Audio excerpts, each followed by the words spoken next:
Hello, folks. Welcome to another version of episode of my garden walkthrough. This time we're gonna walk through this sunny side. This is about 7 o'clock on May the 4th. May the 4th be with you, by the way.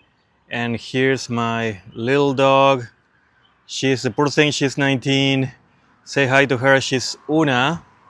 Um, But anyways, she's gonna be my companion here as I walk through. This is the sunny side of the garden. We are in Atlanta, zone 8, and you're gonna see that it's kind of messy right now because I'm following the no mow May practice. Basically, I'm gonna let this basically everything go wild without mowing or cutting for the entire month of May, so that basically it's a movement to help with the pollinators. So all the native weeds, and in this case clover. I have a bunch of clover on my yard here. So if I mowed it right now, the pollinators wouldn't have a lot to basically feast on. And let's see if you see there. See, there's a little pollinator there, a bee. So I'm doing my part to basically attract the wildlife and basically help with the pollinating. Bees need help. So anyways, let's start with the tour. I'm just gonna go over the things that are worth mentioning right now. There's a lot of plants here. Uh, this is a tamukiyama that is in one of these little beds with a hosta, a conifer, and a perennial right there. It's taking full sun. It likes it here. And next to it, right there, this is called N. Irene. It's a yellow, I think it's a sport or a descendant of a summer gold. It has really interesting leaves, very, very sun tolerant, which is great for this southern Atlanta heat. And it has that serrated look to its leaves. Next to it, you will see one of those. This one is a redwood, and it's a weeping one. It's called, I think it's called Falling Rivers. So it's in a pot, so it doesn't get too large, but it's an interesting one because it's a weeping type of redwood. This bed is kind of messy right now, but ignore that. Now this one is beautiful. This is a generic umbrella pine. It's not one of the varieties, but I really love it. Has a great structure, and the new growth, like you see there, really looks like a little umbrella, hence the name umbrella pine. This is a kind of succulent dry garden in a little pot. Like to play with those type of textures and colors. Now that the summer is coming, it's really hot today. It's like in the 80s, so it's telling us what's to come in the next couple of months. So this is small maple that I'm getting it used to the hot afternoon sun. It's called Royalty. This a little pussy willow. Now this one is called Ruby Ridge. Has a very interesting texture. As you can see, it's like a little different, that red maroon color.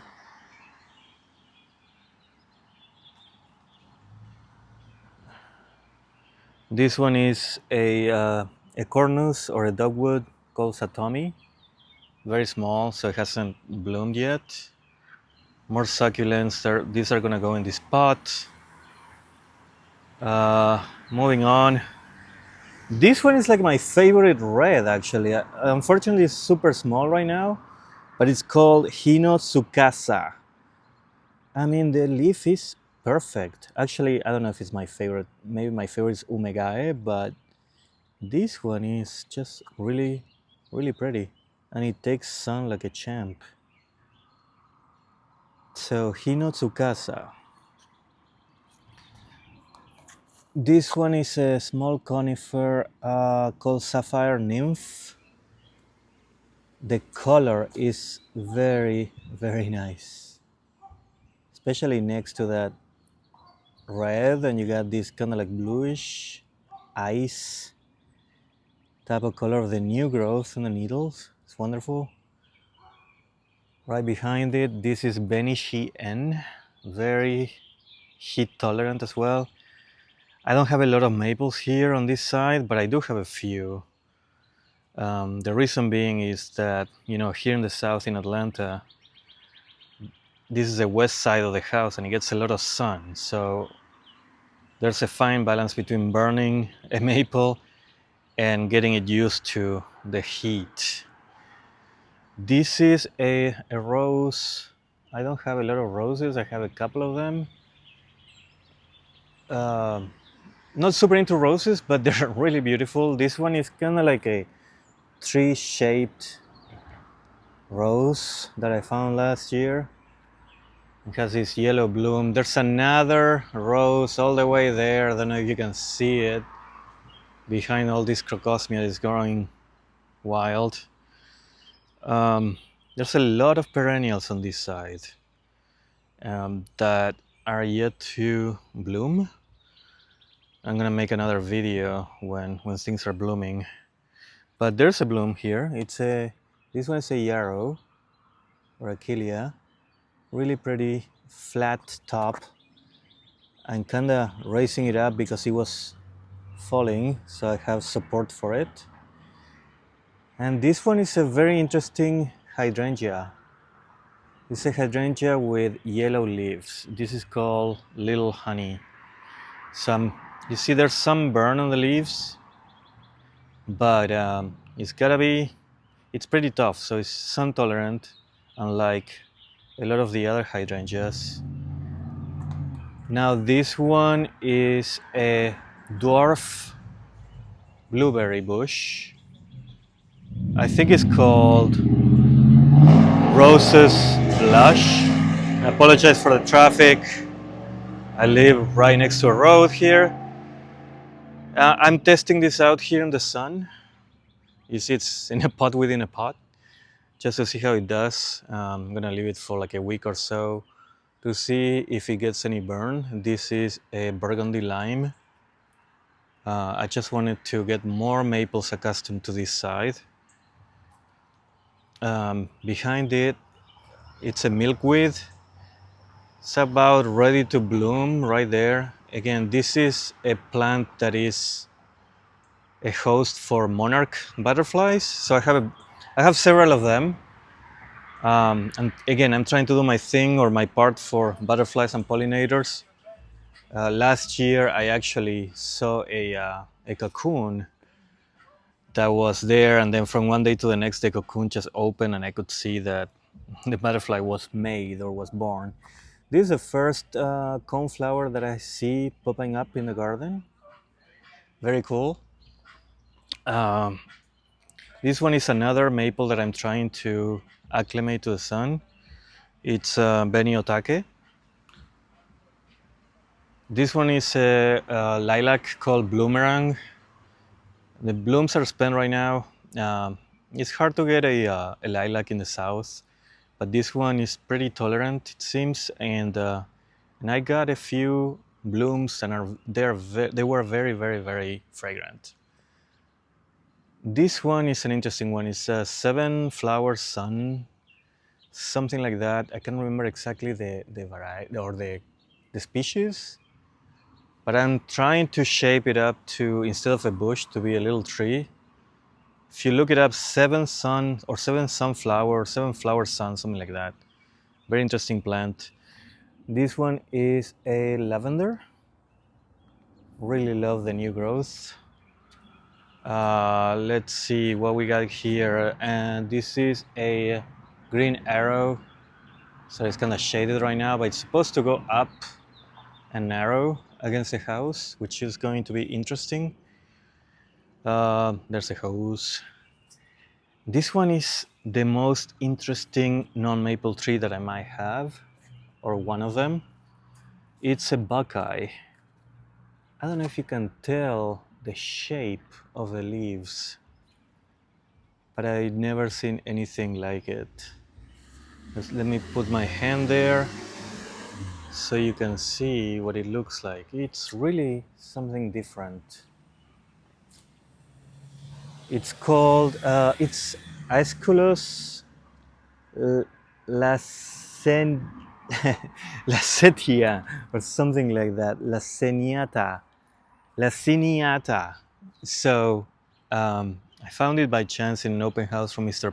Maple, and he called my name. I had to have it. Really, really beautiful. Next to it is a Virginia or sweet spire. It's called Fizzy Missy. It has like this bottle brush flowers. It's in full bloom right now. Very pretty. Again, let's take a close up of the blooms. There's behind it is a Baptisia. That one is done blooming. I have a bunch of lilies. This is the first one that opened this season. This is a Stella d'Oro. It's very common, but I do have, and you will see a bunch of them as well that are yet to bloom, that are more interesting. This is a Geum that it has like all the flowers spent. A phlox right here. This one is a variegated iris, bearded iris. You can see it had two flowers that they're already spent, but there's another one coming up. And behind it, this is an apple tree that is grafted in 4 different varieties. So I have Gala apples, and there's Braeburn apple. I can't remember what the other one, Delicious apple or something, but it's espaliered to go across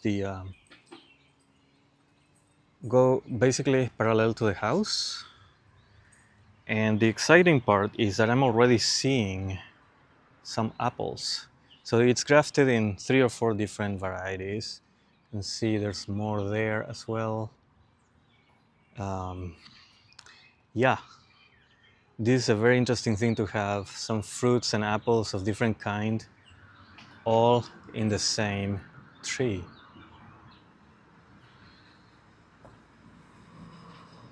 All right, so let's see here. Sorry, I'm playing with the Zoom. Okay, moving on. Here's a Gouda right there. Indian feather or Gouda. It's blue in full bloom. Next to it, this one is a cardoon that's gonna do its thing. Small conifer here. This is a cryptomeria. Got hit, but now it's coming back. Let's see, a Dusty Miller right there. I like how it kind of brightens up this space with the white fuzzy color. This is a Verbena bonariensis. Really beautiful structure. And this plant is native of Argentina, just like myself, so it's very special for me. This one is primroses. They're spent right now, but in the morning they are all nice and yellow. My spirea is in full bloom right now.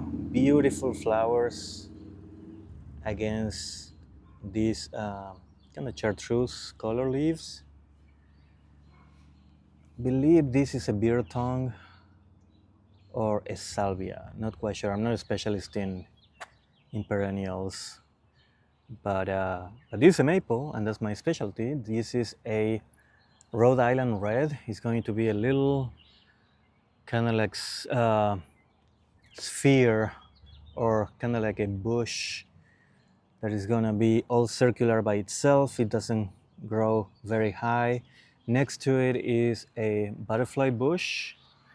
There are going to be, all my butterfly bushes are going to be blooming in a few weeks, but this one is interesting because of the variegation. And next to the maple also, there is this Insomnia that is gorgeous, and it's grown so much. You can see how big it got. This one is beautiful because it gives us those let me see if I can find them. You see some of these light blue flowers. They're almost gone now, but it's very interesting. It's one of the first things to bloom in the garden. And then in the fall, all this foliage turns into this wonderful yellow. I have a wax leaf ligustrum there that is super interesting as well. Makes you want to touch it all the time. This is a Gaillardia with really, really pretty blooms, as you can see. Next to a Coreopsis, I think. And then right against the wall, this is a Texas sage, which has very interesting um, color leaves. I'm not sure if you can tell, the sun is hitting us right now. And then it gets some pinkish, purplish type of flowers. It's another cryptomeria that seems to be really liking it here. And I'm a big fan of native geraniums. This is one of them. Really, really like them. Look at that sort of variegation or coloration in the leaves against that flower. It's really, really pretty. I have some agapanthus here that got hit by the frost once again, so they're not doing so great this year, but they're gonna come up bigger and stronger next year. All right, moving on. I love this. This is a dogwood, sanguinea, Cornus sanguinea. It's really, really beautiful. The leaf texture is very different to regular dogwood, and it grows up and narrow. It's deciduous, so it loses its leaves in the winter, and in the fall it gets this red maroon color, which makes it very, very cool. We go across here. This is a very interesting sweet gum called Silver King. It's variegated, as you can see. And I have it in a pot because I don't want it to get too large. Now this area has a bunch of, I thought a lot of this was dead, so I planted more stuff on top of other stuff thinking that the old stuff was dead, but it actually came back to life, so it's kind of messy. I do have several blueberry bushes, as you can see. I'm gonna get a ton of blueberries. So this is kind of like the fruit section of the yard. So I see some blueberries. Right here, I do have a heat-tolerant maple called Hot Sauce. With that name, you can imagine that it likes the heat and the sun. There's a very cool euphorbia that I just got recently. And then there's a lot of lilies here. So it's gonna be very cool in a couple of weeks, maybe in a month. You can see some of these lilies have blooms there. And moving on, here it's a blackberry bush with a bunch of blackberries right here. I'm gonna get a lot of blackberries, which I'm excited. So I have to fight the squirrels and all the birds to see who gets them first. Right here, what do I have? So this is a big fig tree or fig bush that is gonna get me a lot of figs, obviously. Moving on here, again, no mow May, so it's things are grown. The lawn is all grown. But I built this wall of clayeras back when I moved to this side to kind of add some privacy. But knowing what I know now, maybe uh, I don't know if I spaced them properly or whatnot. But since I'm running out of space, I wanted to get more plants, and that's why I planted things in between.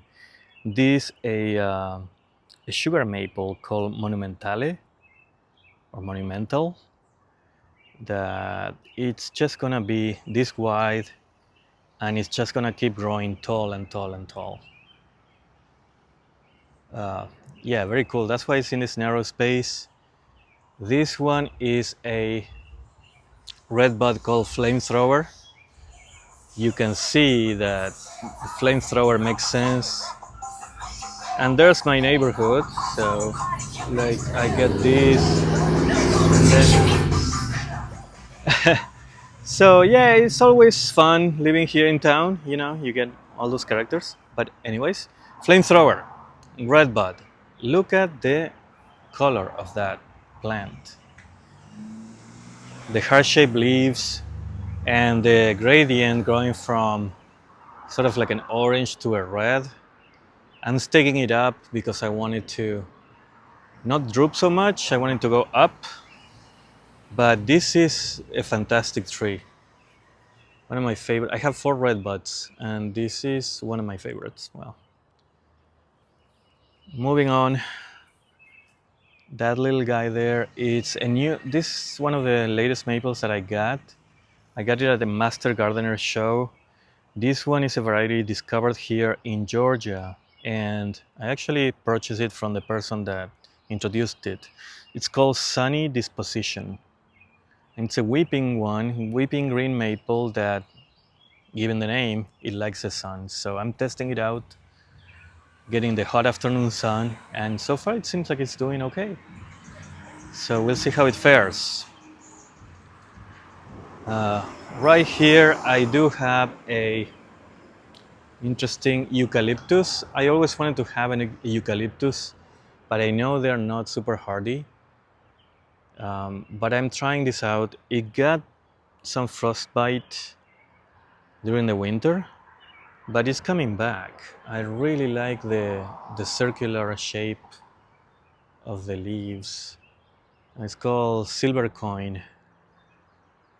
You can see why. Very beautiful. And down there, I have a big leaf magnolia. I love magnolias, but I didn't want to get like a regular magnolia because they get huge and the roots are super tough to deal with. And also, nothing grows under them. So this one is a deciduous magnolia with wonderful big leaves. And this variety is called Ashai. And it has a wonderful flower. This is the first year that I have it, so I don't know if it's gonna flower this time around or this season, but we'll see what happens, hopefully soon. But the flowers are fantastic. Again, this is part of this is one of the 7 clayeras. This one is called this clayera that I have here for privacy, since the sidewalk is right there. This is Bronze Beauty. The top of the leaves get this bronze color when they leaf out. And this is the last bed or the latest bed that I have. I had these 2 trees that you see, but I created this bed around them because obviously I want to keep planting more. This is a weeping cherry tree that got hit by the December 2022 freeze or frost, but it made it. It looks, it got kind of decimated, so now it's recovering. Right behind it, there's a baptisia here. I planted a few dahlias that are starting to pop up. You can see there's one there, and then there's also another one there. So the idea is to have things coming up and blooming at different times of the year. Dahlias are summer blooming, so that's when they're gonna be showing off. I love this color of this one. Jesus, I can't think of the name right now. Um, yeah, I will have to add it to the comments, or if you guys ask me and remind me, Look at the color of that. It's just like a cloud of this kind of like grayish, bluish color. And right there, this is a mock orange or Philadelphus called Pearls of Perfume, I believe, and it's wonderful. I follow Jim Putnam, and he recommended that one. And when I saw it, I had to have it. Moving on, this one is a service berry, supposed to give these wonderful berries that are very sweet and nice.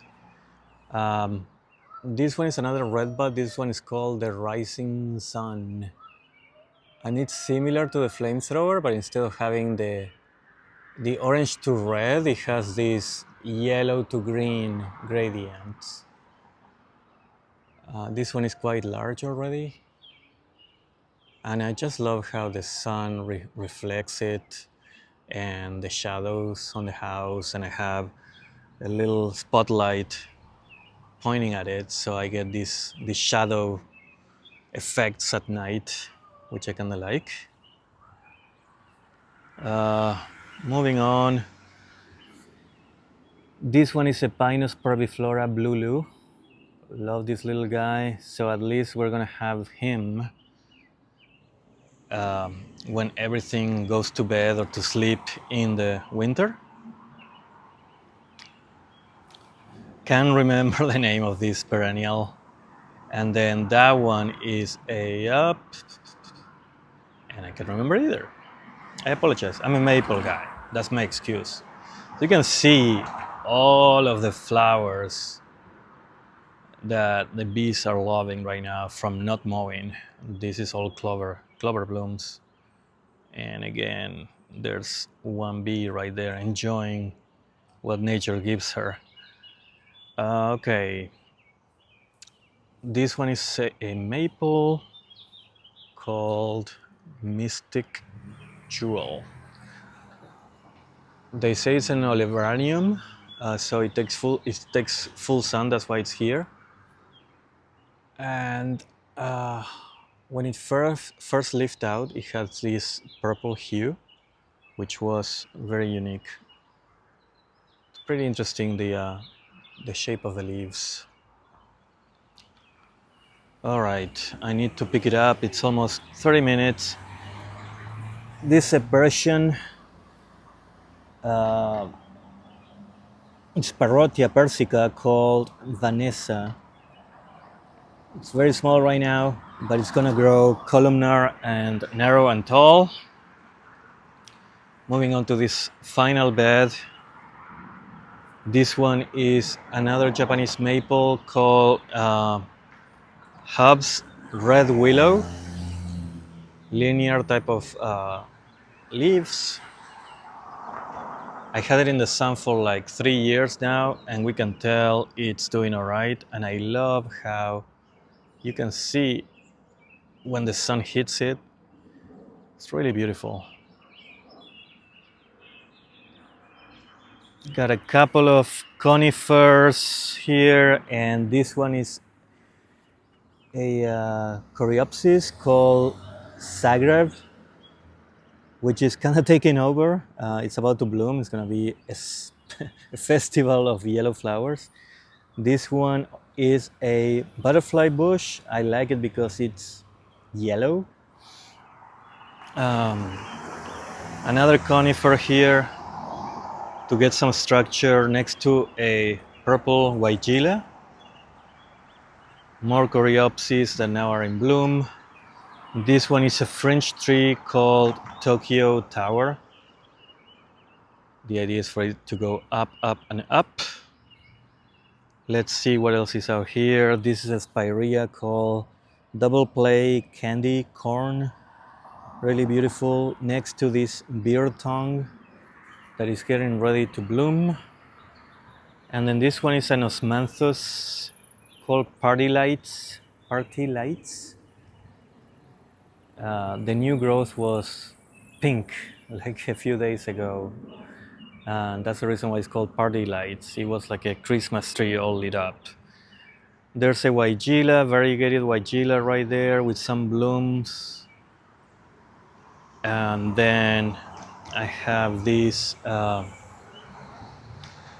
kaleidoscope. What is it called? This bush. This one's kaleidoscope. I can't think of the name of the species. Abelia kaleidoscope. And this golden, it's kind of like a juniper, I think, but the new growth is this wonderful gold color. It's really beautiful. It impressed me this season. There's a daisy.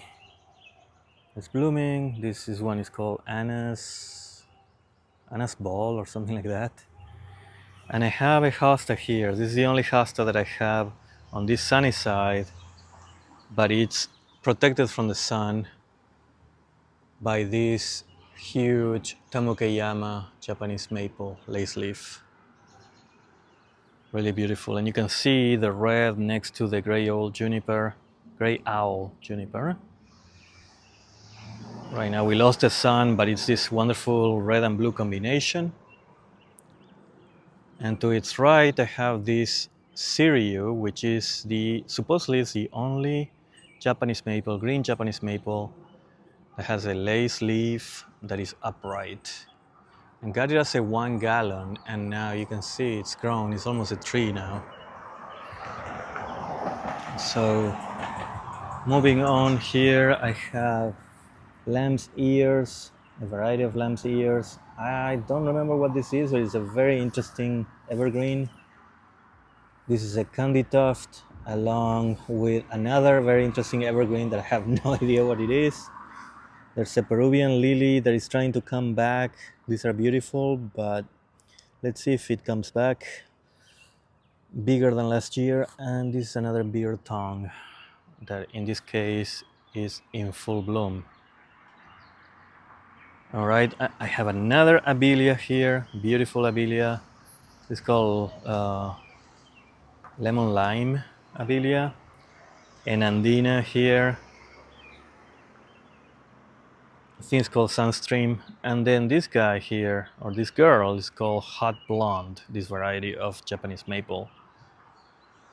Really pretty. I made a short on this one, I think yesterday. And you can see how it likes the sun. All these colors are from the sun, being exposed to the sun. It doesn't skip a beat. Roman candles. What else we have here? I like this combination. This is a winter hazel and a red Japanese maple. I can't remember, Tsukushigata, I think it is, or something like that. Apologize. This wonderful Chamaecyparis. It's right next to it. And then the star of the show on this side is this guy, which is another redbud called Golden Falls. Hopefully you can hear me over the car noise. And next to the Golden Falls, look at this. I just love this combination of the Golden Falls. Then you have the white variegation of this dogwood called Summer Fun. And then this is a new variety that I picked up last week of hydrangea called Eclipse with these darker leaves. It's just incredible, the contrast that it makes. And then I have another, right here I have another conifer there, showing the new growth, next to a gardenia. And then this one is a Faraglow Japanese maple. This is one of the best Japanese maple for the sun, and it's on fire during the fall. And when the sun hits it, it's also pretty incredible. These two are called spiderworts. You can see that they kind of look like spidery, and these are yellow chartreuse. This one is called Sweet Kate. To wrap up my final, I think it's the last maple that I planted. It's a Twombly's Red Sentinel. And see how it's a columnar maple that is gonna go up, and I do like the contrast between the super red, dark red maroon next to the golden falls and the dogwood, the white dogwood. And there's one more that I wanted to show you. This is a katsura tree. Katsura trees are a Japanese species with these wonderful heart-shaped leaves. This one is called red fox. Katsura trees can go super big, but in this case, this particular variety, it's gonna grow small and columnar. So we'll see what it does. Looking forward to see what happens in the fall. I keep seeing that people say that these leaves in the fall, or the leaves in the fall from a katsura tree, smell like cotton candy. So we'll see what happens in a few months. Anyways, I'm wrapping it up. Hopefully you enjoy this walkthrough of the sunny side, and I will